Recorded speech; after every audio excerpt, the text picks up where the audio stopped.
Spa-Francorchamps is one of the biggest challenges to tackle in motorsport, and the Formula 2 drivers did a really good job of it this weekend. So let's get into 5 things that we learned from the Belgian round of the Formula 2 Championship, a championship that is going to be very close as things keep going the way they are. But yeah, a very pivotal weekend in the championship as well, and I will explain exactly why in this video. So yeah, let's start with the sprint race, the first race that we saw this weekend, and with Ollie Bearman, who gained 6 places at the start of the sprint race. It was ran in very wet conditions, and it was only ran for 8 laps in the end as well. That was because of Pepe Marti. He stopped out on track, a safety car came out, and then the stewards decided that the race was unsafe to continue. The visibility was not good enough. And you know what? I totally support the decision. Normally I'm a bit circumspect about stuff like this, but at the end of the day, this is a track where frankly we saw a Formula 2 driver die not too long ago in very wet conditions, that being of course Antoine, who God rest his soul. But yes, I can understand totally why the stewards want to take it safe when it comes to these young talents, because yeah, it's a very dangerous circuit to say the least when it's wet like that. But yeah, ultimately though, despite Bearman finishing in 7th place, that wasn't enough for points. Now normally the top 8 score points in the sprint, but because of Formula 2 rules and the shortened distance of the race, it actually meant that he didn't score any points. Only the top 5 did during that race. So we thought, oh, maybe I've got a chance during the feature race, but unfortunately not, because I think he has to take the blame for this, to be honest with you, but it is ultimately a racing incident. Basically, he, on the start of the race, going into the first corner, I should say, last source, the Prema driver just basically, you know, he thought that his only challenger going into that corner was Zane Maloney, but there was Pepe Marti on the outside, and basically Maloney couldn't go any further across. Bearman ran into him. Bearman retired. Maloney was lucky to keep going, to be fair, but unfortunately Pepe Marti also caught out. So a bad weekend for both Marti and Bearman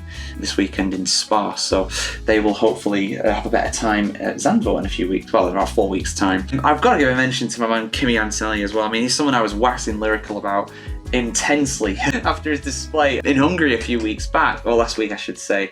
But I've got to give him props for this move that he pulled out against Colapinto, actually trying the overtake through Eau Rouge and then up Radion. He did manage to get the move done, but because he actually run wide, that meant that he got overtook by Ollie Bearman, but because of the laps being taken back for the red flag, that overtake effectively didn't count. But you know what, it means something to me. It counted to me, it meant something to me. So yeah, incredible move by him there. Not the best weekend for him overall. 6th place in the sprint and 9th place in the feature race. You know, you can't be incredible every weekend, but that was an incredible moment for sure for him. But yeah, the sprint race as well, I should mention this, I'm just going back to that for a second. Zach O'Sullivan was the winner of that one because of the red flag. But yeah, great for him getting on the sprint pole and converting that. And it was a very good weekend for him overall as well. He managed to get 4th place in the feature race too. So really showing some skill this weekend. And he's someone I've spoke to previously as well on the channel.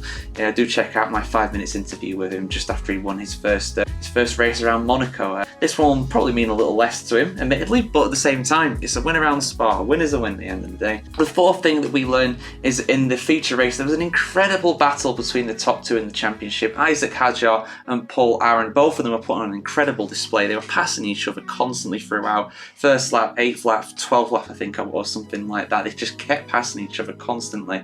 But unfortunately for Paul Aaron, he had a technical problem. He retired on the final lap of the race. He was in 3rd at the time because of the person in 2nd overtaking him. I will mention him very shortly. But yeah, terrible for Aaron. A lot of points lost. And Isaac Hadjar back to winning ways in a relatively commanding position in the Formula 2 Championship now. He is on 165 points, and in 2nd place is Gabriel Bortoleto on 129.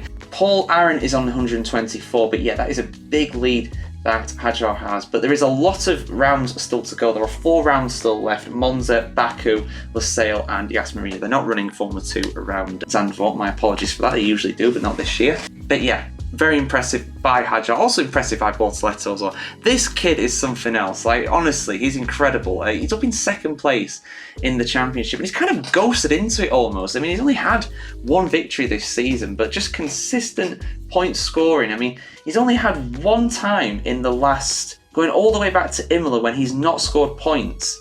Well, sorry, 2 I should say, but he only didn't score points in the sprint because it was curtailed very early in Belgium. But yeah, very impressive. So being so far up in the championship, and I think he's only like 19 years old as well.